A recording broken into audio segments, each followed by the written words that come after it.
Hi there, I'm Trevor Coote, and this is Business is Fucking Hard, the podcast where business owners pull back the curtain and talk about the realities of owning a business. We'll hear their stories, learn some lessons, and have some fun along the way. Thanks for joining us. On today's episode, we are joined by Garry Koebel. Garry is CEO, CFO, COO, and janitor at the Sputtergotch Toy Company in Swift Current, Saskatchewan. After a career in finance, Garry made the terrifying decision to be a small business owner by opening an independent toy store. With a solid plan, excellent execution on that plan, and a keen ability to be nimble when necessary, Garry's story is full of lessons for anyone in business or looking to start a business. I hope you enjoy this episode. Garry Koebel, welcome to the podcast. Thank you very much, Trevor. Okay, I am really excited for this conversation. I'm going to set a little bit of the context for the listener off the top. I think it was 2011, you and I started conversations about leasing a little space in a property that I was redeveloping in Swift Current, Saskatchewan. So our relationship really goes back longer than a decade. It was a winding relationship. At times we were landlord tenantship, then a sale of property, and this type of thing. But all of that said, there's a lot of the aspects of your business after this part of the relationship that you and I had, certainly COVID and different things that I want to hear about.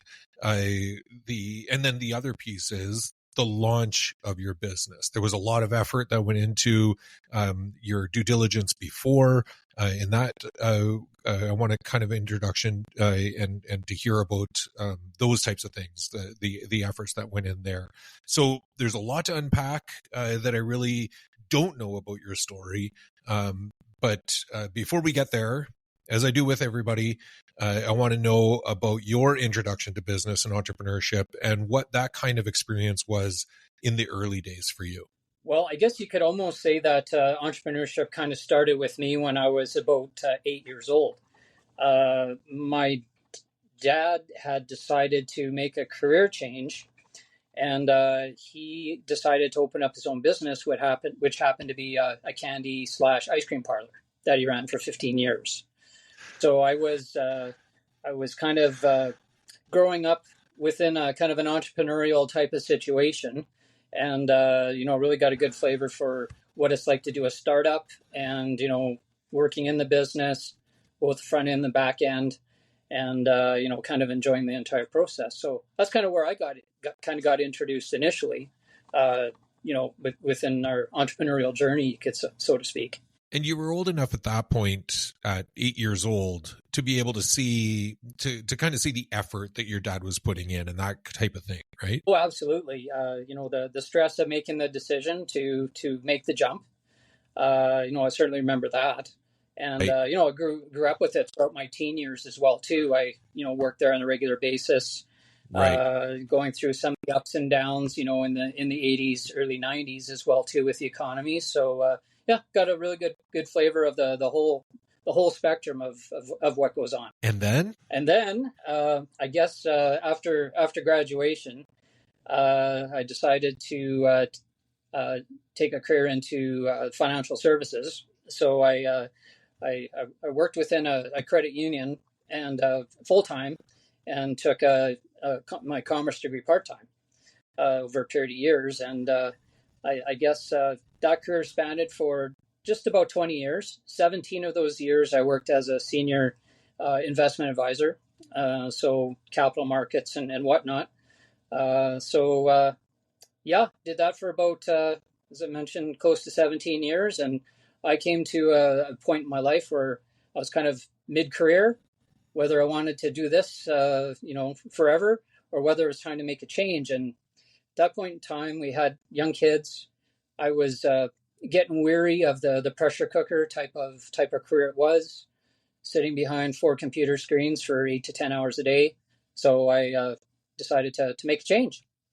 But we have to dig into that a little bit. I can only imagine being in not just the financial, but watching the difficulties of other businesses, monitoring, even maybe not like on the financial markets perspective, not on the level that you might have been exposed to, but seeing other businesses that are being financed by the credit union, being exposed to that environment, watching those other businesses being in the environment of risk adversity, kind of of the financial sector, and really monitoring the potential behind something from a financing perspective and the other challenges. There must have been, like, your risk appetite, being exposed to that environment, and then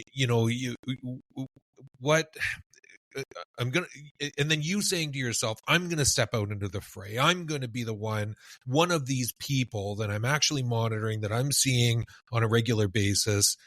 How did that transition? How did that kind of environment and transition, what did that look like for you? I won't deny that it was probably the scariest, part of the entire experience. Okay. Having that financial background, I think, is essential. And also knowing, what it's like to run a retail business, that was important as well too. But I think I've always told the vast majority of people who are thinking about going into business, you need to have some type of financial literacy.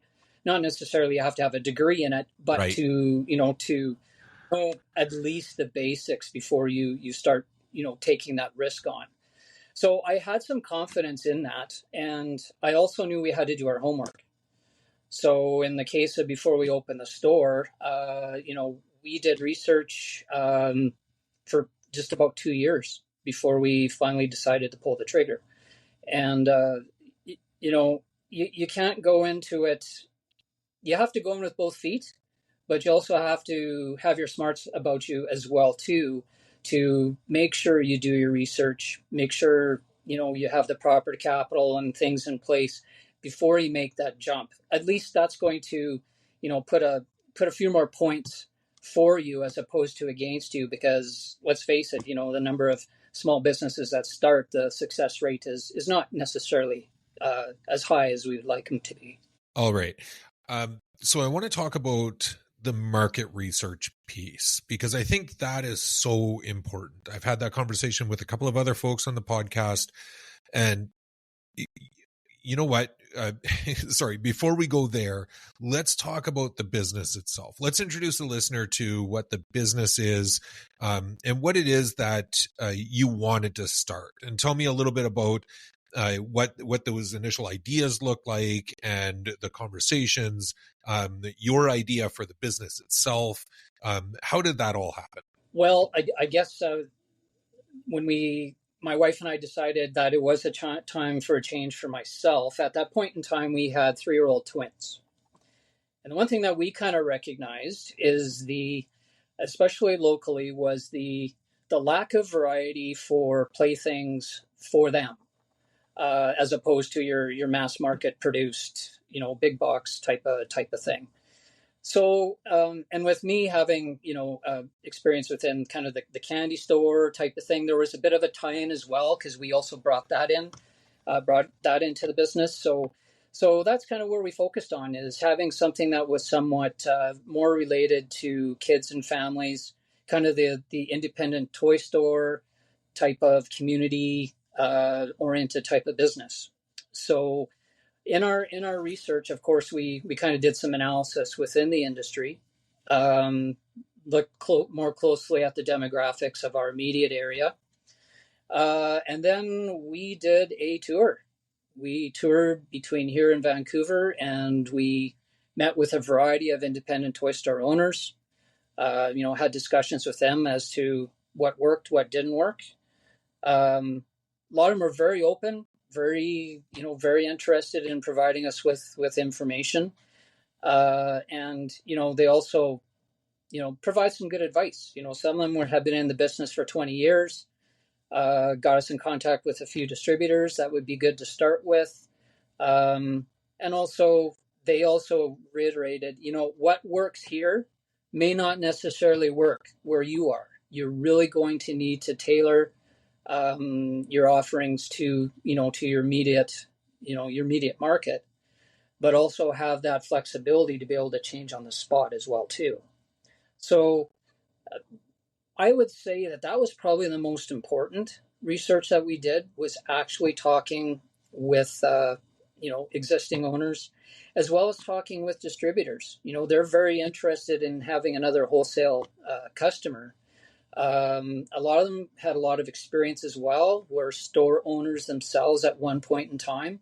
So establishing those relationships were right off the bat were critical, especially to get the door open, because really you only have one crack, especially in a smaller city like Swift Current. Yeah. You need to, when you open, you need to be ready. You need to have an offering that's going to create some excitement, and you only get one crack at it.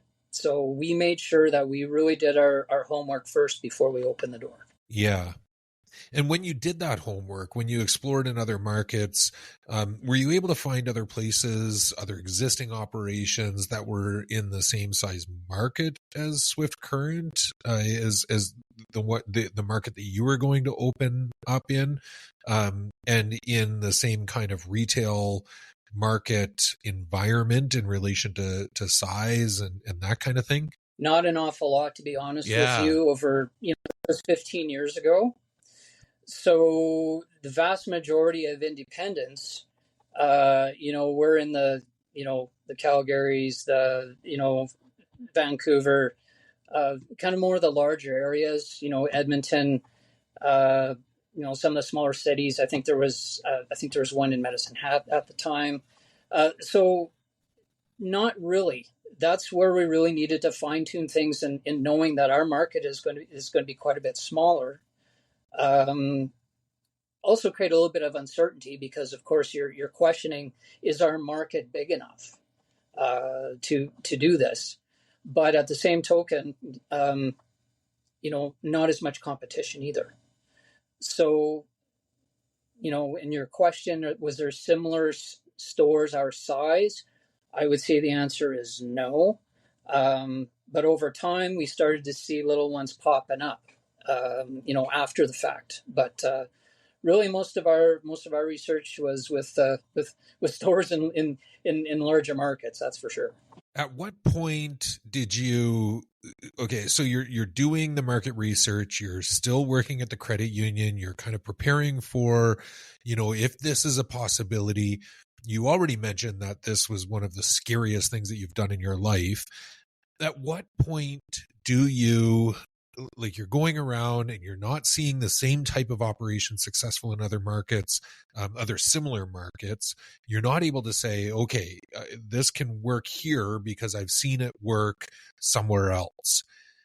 During that journey, at what point did you say, you know what, we can make this work anyway? I know I have enough information here to make this work. And what gave you the confidence to be able to do that? Well, we did a 5-year, very detailed business plan, and having that roadmap, I think, gave us a little bit more confidence. Of course, it's not cast in stone, nor is it, an indication of what's going to happen. But I think we came to a point where we knew that if this is going to happen, there's not much else that we can do other than to just dive in. So we were up at Douglas Provincial Park around a campfire, and we were, I think, 3 scotches in, and we decided we're doing it. And so after that weekend, we started planning for my exit, start searching for a location. Fortunately, we ran into you. The timing there couldn't have been any better, and we hit the ground running. Regardless if we were ready to throw up or not, we were set to go. I absolutely love that trepidation / confidence, that balance of the dichotomy. There's probably so many people that have started a business that can completely relate to that. That's just absolutely fantastic. Okay, so I have to know, you start the business out of the gate in 2011. So did it do what you thought it needed to, or what you were thinking it was going to, and what the business plan expected of it in, like, say, those first few months / first years? Well, we did a little bit of a soft opening, so with, inviting friends and coworkers and whatever to come and have a look and getting feedback. Feedback was exceptional. The next week we opened on a Saturday. I think it was May 11th, somewhere in that neighborhood. And we really did not know what to expect. We kind of had, some expectations as far as if we can do this on our first day and get that much traffic, we'd be doing good. We were swamped. And I think we went through about 15% of our inventory on the first day. Holy. So by the end of the day, we were exhausted, but absolutely thrilled. Right. The feedback was excellent from customers that were in, and we didn't have any expectations as far as what sales would be. But like I said, we just about cleared out close to 15% of our inventory at that time, just on the first day. So that was a pretty good feeling. We prepared quite heavily for it. We promoted it quite heavily, prior to. And so, yeah, we came came out running. The first year was quite good. And I remember when we got the space from you, Trevor, we were trying to think, how the heck are we going to fill this space? It's 2,400 square feet. Yeah. We thought that, how are we going to fill it? By midpoint of year 2, we were trying to figure out where are we going to put it all. We need more space. And, fortunately, what was it, 2 years down the road, the second building next to us that you owned opened up, and hence we expanded at that point in time. So, yeah. It was really reassuring right out of the gate, and gave us the confidence that, yep, I think we can, this could be a go, and just keep your head down and keep running. So that expansion, I want to talk about that a little bit too, because, businesses sometimes struggle with what we're doing now in this footprint is going really well, so we should expand the footprint. But it doesn't always equate to that, right? It doesn't necessarily mean that just by expansion, you're going to be able to continue to get the traffic that you need in order to move that inventory and kind of all the things related to the larger size footprint. And you and I even had a conversation. It might have been after the first expansion. It might have been before. I'm not entirely sure, but it was around even a bigger move, a move to another property that I had, and it would have been like triple almost the size of what you were in, and that was too much, right? So what kind of analysis did you need to do to know that you could commit to an expansion and to know kind of what that size footprint was going to be and what you could accommodate? I think one of the characteristic stats that we like to use is sales per square foot. Okay. We find that's a very important metric. It's a metric that we also utilize for certain lines, especially larger lines that accommodate a fair amount of shelf space. Are we generating, enough revenue for the square footage that particular line or product is generating? So, we've had other opportunities to expand as well, but factoring in higher overhead costs. You got your taxation and whatever else. There is a point where your returns are going to diminish, with increased overhead. So we were comfortable with, the square footage that we had after our initial expansion. And then we just got a little bit more creative as far as layout and that type of thing to accommodate what we needed. Our challenge is we have, a long, narrow type of floor space. So we had to kind of move up, up and as far as our displays and whatnot. And it's worked out quite well. And there, we have, to be honest with you, Trevor, the store that we opened, is very different from what the store we have now. And part of that reason is we have the ability to adjust. We're small. We've kept our footprint fairly small, so we have the ability to really adjust our mix and be very nimble and flexible as the markets dictate or our customers dictate, what we should have on hand. So let's talk about that a little bit, the market fluctuations. I would assume that when markets shift, one of the first things that a consumer is going to is, kind of disposable, as far as disposable income goes, they're going to start cutting some of the additional items, some items like travel. But I assume that they will also cut things like toys and games and candy, those types of basically your entire offering. Have you been through those market fluctuations and maybe some of the troughs or the valleys? Have you had to navigate any of that? I think as far as wild fluctuations with things, I think we've been somewhat fortunate in the industry that we're in. Certainly your price points are very important to be taking a look at. As opposed to a $400 or $500 Lego set. Parents might be more willing to looking at $100, $200 sets. Just as an example. Sure. So sure. those are the type of things that we certainly took a look at. But as well too, we've never tried to be like, for instance, during Q4, which is big for us, obviously with the Christmas season. Christmas. Yeah. We aren't necessarily aiming to be that massive big present under the tree. We often try to focus on, okay, we'd like to be, in the stockings or the smaller gifts that accommodate that one big gift under the tree. So that kind of shields us a little bit as far as changes in disposable income or, tougher economic times. People seem to have a little bit of a less propensity to spend less on their kids as opposed to, they spend maybe less on themselves. So, obviously we really have to be aware of the local economy and adjust accordingly.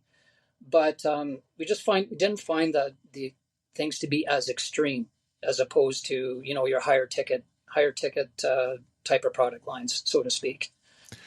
Totally makes sense. And I think, knowing, kind of connecting all of the dots that you just laid out as far as the floor space and being more creative with displays and all, and then talking about not being those, bigger items, the big item under the Christmas tree.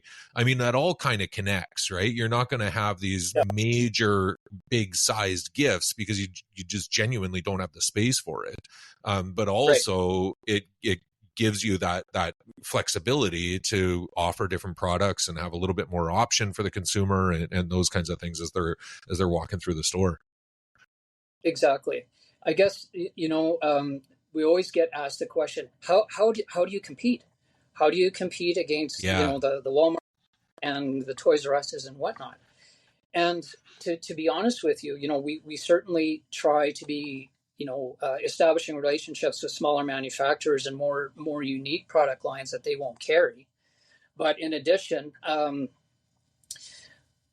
we use our size to our advantage. And what I mean by that is you can be more nimble. I think that's an advantage that most small business owners maybe overlook, is they do have the ability to maybe turn on a dime a little bit when things do change. Whereas a larger firm will have a harder time to do that. So that's we kind of try to use that as a little bit of advantage in our back pocket, is that we are small. That means that we're a little bit more nimble as far as making changes to, what the consumer is looking for. One of the opportunities with this podcast and certainly feedback I'm getting from random strangers through social media and different things is the lessons, that are just shared through these conversations. And I think that's a big one, is for a small business owner to be able to look at their strengths of being a small business owner. And one of those strengths is that nimbleness, that opportunity for being able to, oh my God, I'm going to say it, pivot, when the time, when it's necessary and when the opportunity arrives. But you use the example of kind of what the consumer, moving to what the consumer wants, or listening to that consumer demand. Do you have like kind of specific ideas or examples around times that you've been able to do that? Yeah, like for instance, over the past 5 or 6 years, especially since COVID Sure. changed a lot of things when it came to our business. So it reunited. It created more of a, having more of a face to face type of aspect of entertainment, maybe is a little better than just with a screen. So kind of areas that have grown for us, for instance, is in the board game side of things, on the hobby side of things. So we've kind of, as you said, pivot, and we're all of a sudden finding that our product mix has really shifted a lot from the traditional toy business more into kind of the hobby side. And that's been a transition over the past 4 or 5 years that has been really obvious with us. We have we're a traditional independent toy store, but the demographic of who we're selling to, or the products that we're catering to, is an awful lot for big kids, as opposed to Right. toddlers and school age kids. So that's where our nimbleness, I think, has benefited us somewhat, is that we've been able to kind of make a little bit of a turn and cater to what our customers here have been asking for, which is more things for adults to do, other than just sitting at home and watching Netflix type of thing. And I think COVID was kind of a catalyst for that. It's kind of changed how the vision of entertainment, how to keep yourself busy. People all of a sudden rediscovered hobbies that they never thought of or used to do as a kid, and suddenly are enjoying it again. So for us, our product mix has kind of gone more to traditional, as opposed to the more electronic aspect of the business, I guess. And that's actually pretty fascinating to me.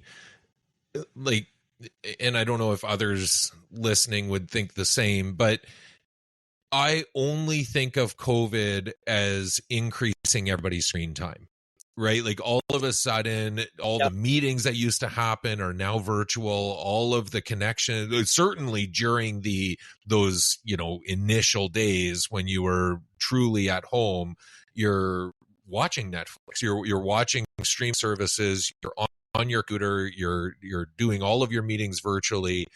And I never even thought that that not desperation, but that opportunity, that need for connection with people in more of a face-to-face and person-to-person environment is something that you would have seen an increase in. That's really fascinating. Yeah, it kind of took us by surprise as well too, because I guess in order to be able to do those things, you have to be able to socialize, right? Right. So we obviously had some concerns that oh God, like how are we going to be selling board games that require 4 to 6 people to play? And at that time, obviously that wasn't the time to be selling it. But once things reopened, Yeah. and Yeah. people said, you know what, I am so sick of playing games online or whatever else. I want to be able to have the social aspect of it again. And let's face it, that reintroduction to socialization again after a year and a half of not. Um, I think that definitely changed a lot of things in our industry for sure. And I think it turned into be a fairly positive thing. Yeah. What about those early days, Gary, where, like obviously you couldn't necessarily have people in the store itself. There was the physical aspects of, retail outlets. And at the time I had the gym and it was like a forced shutdown. We weren't allowed to be open at all. What was your kind of initiative there in order to keep sales going? Well, I remember putting the sign in the door, stating, we are closed. So here we are, retail store, trying to figure out, okay, how do we operate a store without being able to open the doors? Right. Fortunately for us, we had established a e-commerce website, in 2018. So we had something kind of established there. And so we thought, well, if especially with the local customers, if they can't come to us, we'll go to them. So we did a major social media blitz saying, look, we're still open. We will deliver to your door.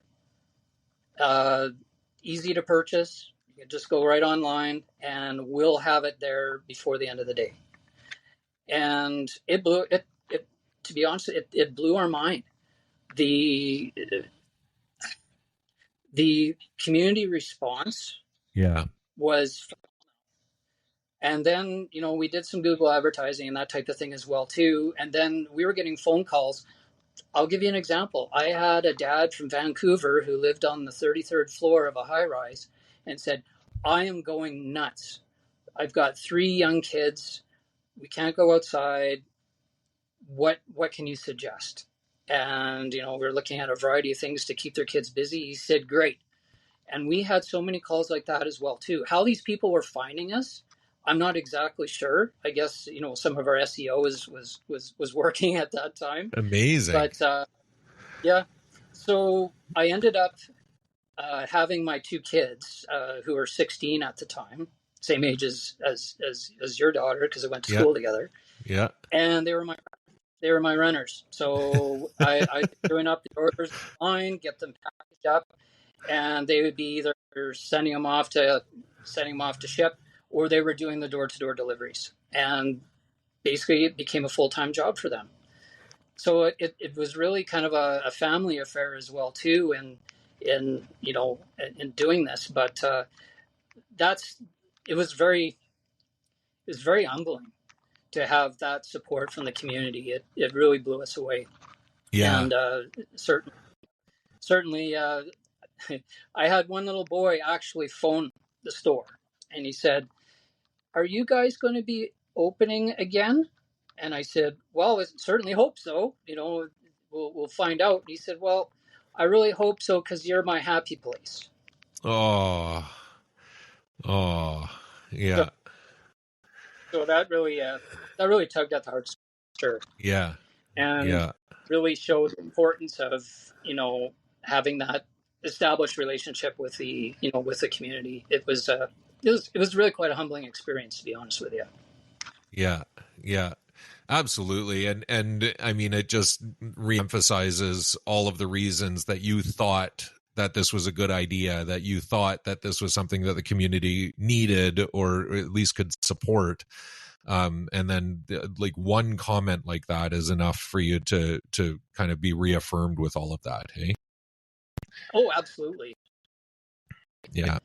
I don't think we certainly didn't go into this venture thinking that we're going to be a multinational conglomerate by the time we were done.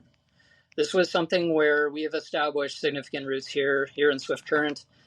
Wanted a business that could provide a decent living, and also keep us involved with community. And to be honest with you, I enjoy every moment. I enjoy getting up in the morning and coming to work and socializing with our customers and whatnot. So you can't put a price tag on that. And if I was to give anybody advice as far as if they're looking to set something up, just don't look at it as dollars and cents. You have to from a financial perspective, but don't make that the only reason. There has to be some passion, has to be some enjoyment behind it. Otherwise, you're just buying yourself another job. Yeah. At the risk of always referring back to other episodes of the podcast, but one statement that has come up on several different occasions is the purpose before profits, right? And that's exactly what you're talking about. Is what is your why before you look at the dollars and cents? That's right. Exactly. Yeah, yeah. I want to unpack the e-commerce, the online piece a little bit, because first I want to know, is that still something that you're doing? Was it just a temporary thing? You started it before COVID, but was it just kind of something that COVID kind of supported and then it kind of diminished? And then if the answer is yes to that, kind of that, obviously in a world of Amazon, how does the small independent even start to have conversations about e-commerce at all?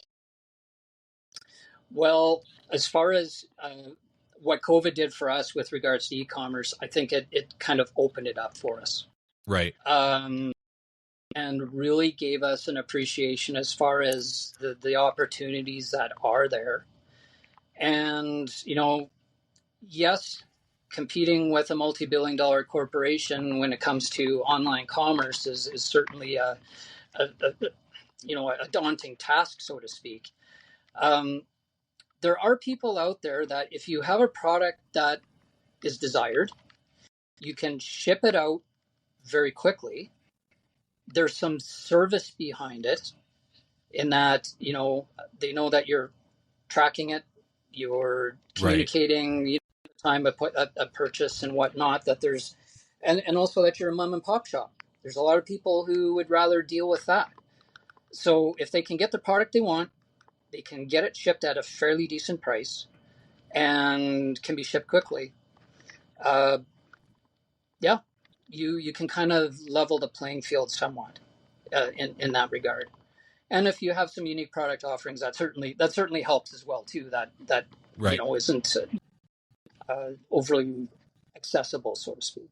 So there's certain areas in our business where online just doesn't work, particularly with more traditional product.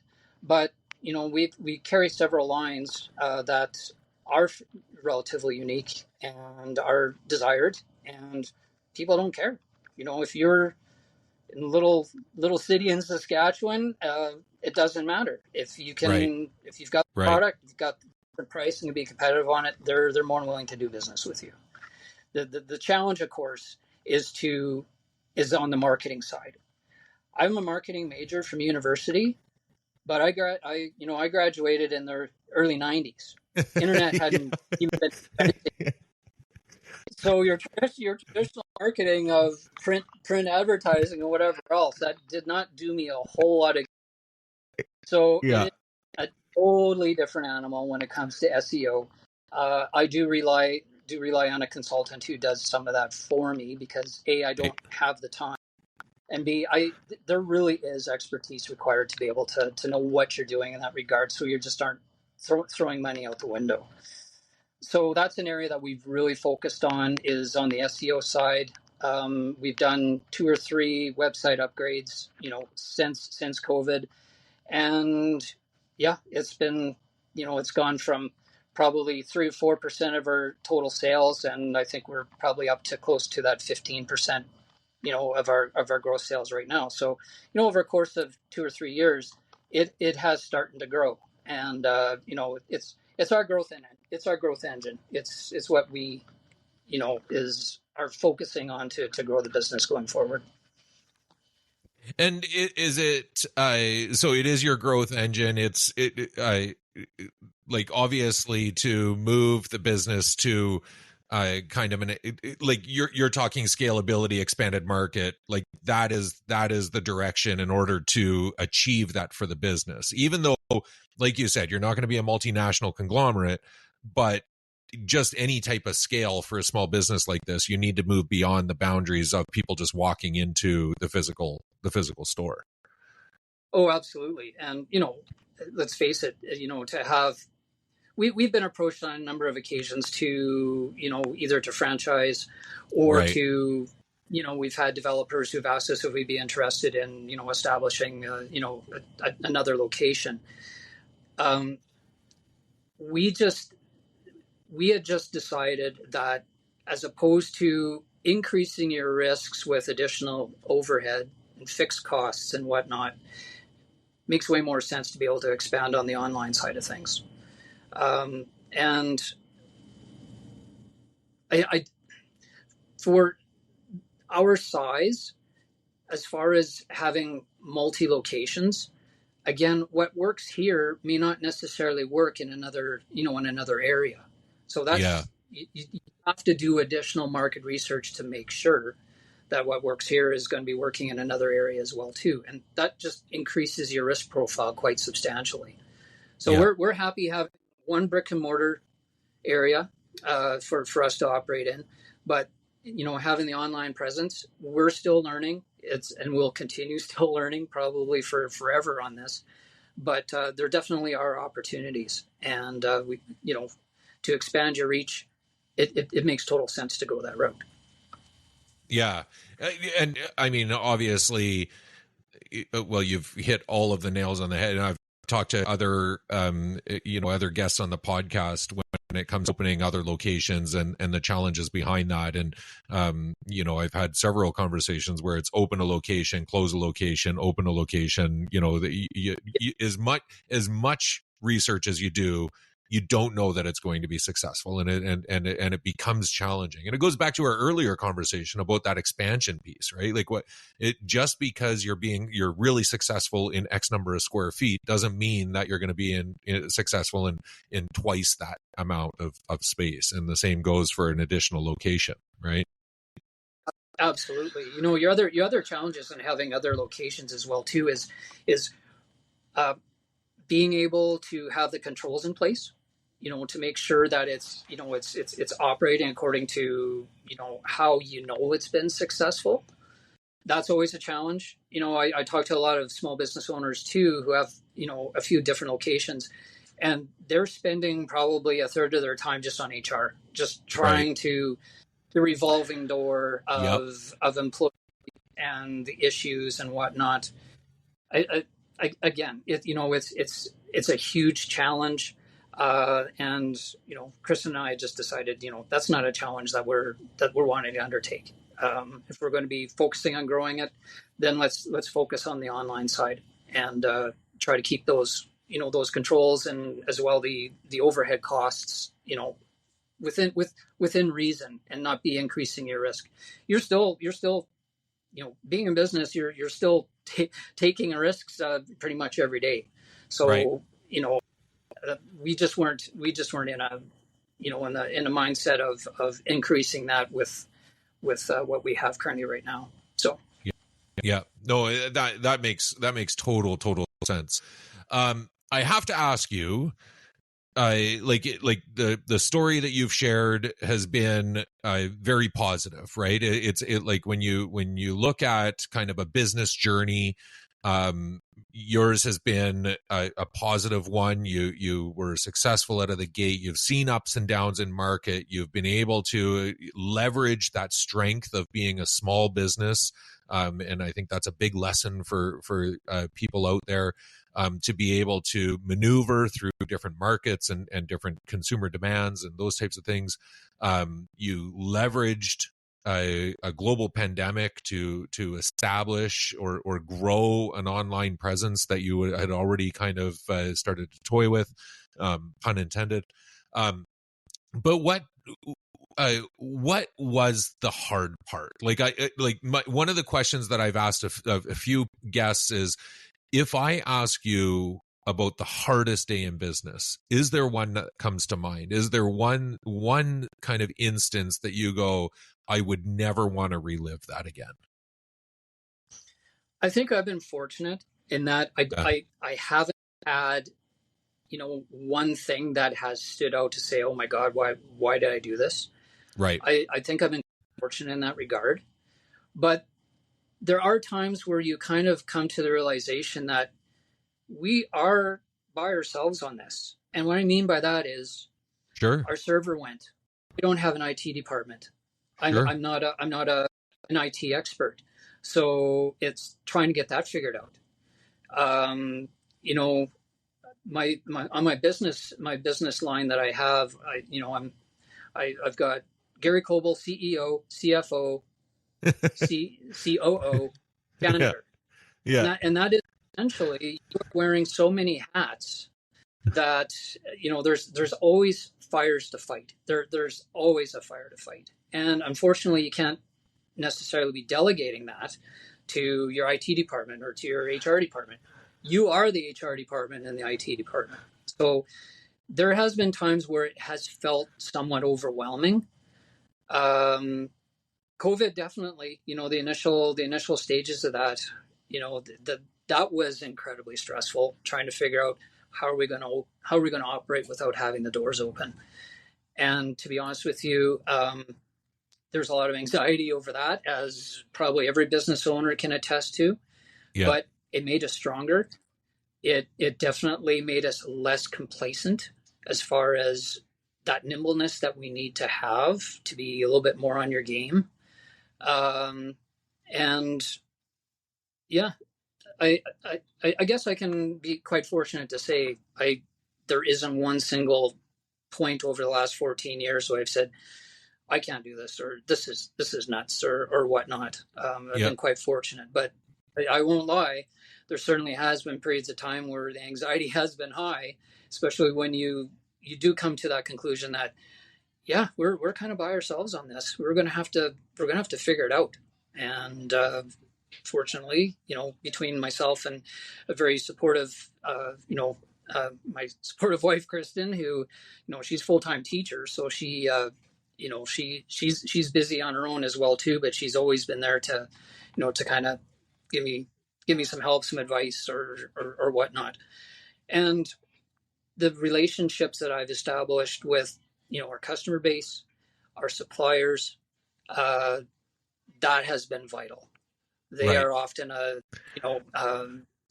good source of information, and advice as well too. I've got suppliers who've been in business for 30 years.